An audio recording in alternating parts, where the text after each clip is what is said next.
Thank you, sir. Thank you, Professor Ravik, sir, and the team for inviting me. I'm going to talk on paradigm shift in alignment strategies. There will be some sort of overlap between my talk and yours. And I start with this quote that no two knees are the same. And why they are not the same? Because it's not a new concept. Like there are three important parameters about alignment, which Yuvraj explained: mechanical alignment, and arithmetic HKA, which he has properly explained, joint line obliquity. And based on all these three parameters and the MPT and LDFA, we classify. And the mechanical hip knee ankle is the constitutional alignment of the limb formed by the bone alignment and the cartilage thickness. So we have to understand that the mechanical angle measurement is based on the bone alignment and the cartilage thickness also. So both depend on the constitutional anatomy and the degree of arthritis. So it changes constantly throughout the various stages of arthritis, but the change of angle depends on the location of cartilage wear. If it is a medial cartilage loss, you end up having a varus, or a lateral cartilage loss, you end up in a valgus deformity. So coming to the arithmetic HKA, which is a MPTA minus LDFA angle, which broadly puts all our knees into three categories. That is HKA negative means varus, HKA neutral is 0 is neutral, and positive is valgus deformities. But what does arithmetic HKA helps us is to make us understand what is the constitutional alignment of the particular limb. It is independent of the cartilage layer thickness and the degree of arthritis unless you get a very huge bone loss. So when OA progresses, HKA doesn't change. It is published by Sam Magdesi and all. So understand the joint line obliquity. Joint line obliquity is calculated by the adding your MPTA with the LDFA. And also like you can measure the joint line obliquity in flexion also, whereby you add MPTA with the posterior condylar angle. So you have a combination of a joint line obliquity in extension as well as in flexion. So if you imagine you have a flexion knee, imagine the axis of your tibia going inward or outward. That is a varus or valgus, even in flexion knee at 90 degrees. That also you have to be taken into consideration for joint line obliquity. Again, CPAC classification by Bellman et al., Sam Magdesi, and majority of the knees are in 1, 2, and 5. But when we try to put all our knees into mechanical alignment, we are stuffing all our knees into the grade 5 category, which is only 15% of our normal population. So they Brett Frisch did a very good study about this analysis, and they found in various populations around the world, even in OA knees and in healthy knees, and they found that only 15% of our population fits into the grade 5 category, which is the neutral mechanically aligned population. So this Bellman paper came with the constitutional varus, and more than 40% of them are in 60% of them are in varus population, and in extremes of varus, people who are in extreme varus, they were found to have associated with sports participation in their teenage group, probably because of injury to the growth plates. So when you plan to put a knee in a native alignment, you should also plan to put it into native balance also. So what is the native balance? That you have to understand that the flexion gap is very lax in the lateral aspect. So in that scenario, okay, the flexion gap in the lateral aspect is more than 3 to 4 millimeter laxer than your medial gap. So this we have to keep it in your mind. So coming to the various concepts of knee alignment, starting from mechanical to the latest kinematic, restricted kinematic axis. So it is not new. Since Hungerford started with anatomical axis alignment, where they have implanted the femur in extreme valgus and implanted the tibia in extreme varus, and they were having very good results, in fact, for the short term. But what happened after that? They had a catastrophic failure at 5 years because of the poor plastic quality they were using, and they were not able to recreate an exact anatomical cut with the conventional jigs, because it is easy to take a perpendicular cut. When you want to take an aligned cut, it will be difficult with the conventional jigs. Then they came the mechanical alignment strategy, which was proving its worth till date.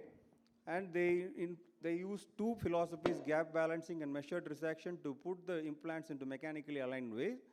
In measured resection, you remove standard bone measurements and release soft tissues to get the balance. In gap balancing, you take one cut and balance balance the other cut with the use of your distractors by tensioning the ligaments and do that. But same goals, you achieve the neutral coronal alignment.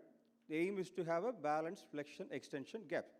But what happened then was, so all these varus knees, they were belonging to different categories. We were all putting into one type 5 category. And they did a study about the various phenotypes in all over the world. Then they found that in Australia it is around 20% of them in virus, but in India it is around 58%, and Japan is 53%.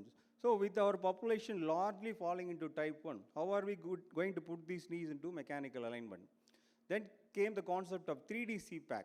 So the CPAC, the original CPAC classification has a disadvantage because it has measured only in coronal plane, only with X-rays alone. So then the concept of 3D CPAC came, where they have included the axial alignment also. That is the joint line obliquity in flexion with the help of CT and MRI. Now with the help of robotics, we were able to understand the 3D relationship, the flexion, joint line obliquity throughout the range of motion. So we have to strike a balance between restoring the native anatomy and an acceptable implant positioning. Then we came the Stephen Howell proposed kinematic alignment, where they have put the tibia in varus and femur in valgus, and without any soft tissue release, we were able to get a good alignment. Then they came the hybrid technique of getting a we'll go ahead one by one. Like this is a mechanical alignment. We do 90 cuts in femur and tibia and do the soft tissue release to get your balance, and then you get your kinematic alignment, where you put the tibia in extreme varus and femur in extreme valgus and do no soft tissue release. That is a kinematic alignment. What is restricted kinematic alignment? You restrict your off-axis implant position to only plus or minus 3 degrees of either tibia or femur, and do no soft tissue release and no femoral internal rotation or external rotation. That is your restricted kinematic alignment axis. What is adjusted mechanical axis? You make it 90-degree cut in proximal tibia and you adjust your femoral component position. That is called adjusted mechanical axis alignment. And then you go with the functional alignment, where you make component adjustments in both femur and tibia, and then you can play with their internal rotation. Either you can go for extreme 5-degree external rotation or even 1 or 2 degrees internal rotation. That is your functional alignment, or more specifically called to be as patient-specific alignment.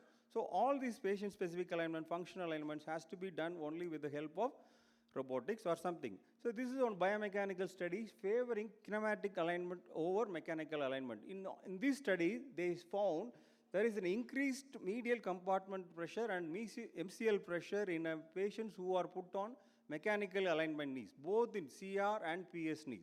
But if the least pressure is found in a kinematically aligned CR knees. So, if at all you want to use a CR knee, you should always be ready to accept the alternate alignment strategy, especially a kinematic alignment. This is a biomechanical study shows, like if there is your PS knee is put into a mechanical alignment, there is an increased medial compartmental pressure which can lead on to a medial pain. So even US FDA has accepted this boundary limits for our placement of our implant. That femur is up to 60-degree valgus they have accepted, but for functional alignment or a restricted kinematic alignment, we are keeping it plus or minus 3 degrees. So the goal of a functional alignment is to position the components in the position that least compromises the soft tissue envelope of the knee. So in conventional, we plan, cut and balance, but in robotics, we plan, balance it virtually and then cut it. So I use imageless robotics, CORI. We intraoperatively create the native bone anatomy using this fast sensors, and then you plan it. So that's a gross knees. After your planning, you can under resect the femur since you have a very huge gap, and then place the implant in a kinematically aligned manner, that is tibia in varus and femur in valgus, and patient is walking comfortably after a month or so. So literature supports to use kinematic alignment in all our patients because like they felt normal. The forgotten joint scores are better with kinematically alignment knee. So kinematic alignment achieves a perpendicular joint line orientation, especially when they are walking. So we are all measuring the angles in standing position, but when they walk, the kinematically alignment actually is parallel to the floor. So whereas in mechanically aligned knees, in valgus, there is an increased medial compartment pressures. So we have to choose a particular philosophy and don't mix both. So no two knees are same. So we have to understand the 3D balancing. So understanding joint line obliquity in extension as well as in flexion, which has made easy by robotics. And we restrict the off-axis implant positioning to plus or minus 3 degrees and minimize the soft tissue release. So ultimately, the balanced knees are the goal. Maybe accepting alternate alignments makes it easy to balance. Thank you for your patience.